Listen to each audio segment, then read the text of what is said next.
שלום וברכה, אני מיכאל גדג' מכולל דעת שלמה.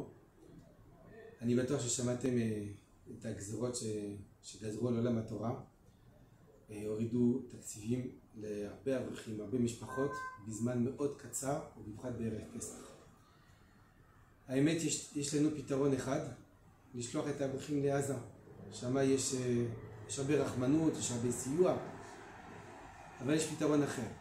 והפתרון הזה, גדולי ישראל ביקשו ממנו להעביר לכם את זה. אצלי בכולל יש 30 משפחות שחתכו להם באמת בבשר החי ביותר מ-800 שקל לחודש. אתם צריכים לדעת, לאברך זה הרבה מאוד, במיוחד בערב פסח.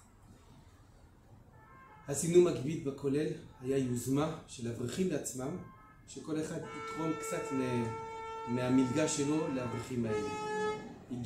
הגענו ל7,000 שקל, שזה סכום גדול מאוד. חסר לנו 20,000 שקל כל חודש. אני פונה לכם באמת מכל הלב. אני יודע שכבר אתם תורמים לכולל. אני לא מבקש מכם תרומה. אני רוצה, תעזרו לי לפרסם את הסרטון הזה לפחות לשתי חברים שלכם. מה שאנחנו צריכים זה תרומות קטנות אבל גבוהות. 100 שקל לחודש, 50 שקל לחודש. גדולי ישראל ביקשו שבאמת כמה שאפשר להרבות זכויות לכלל ישראל, לבני ישראל במדינה שלנו. לכן לא רוצים הרבה סכומים גדולים, אלא סכומים קטנים אבל גבוהים.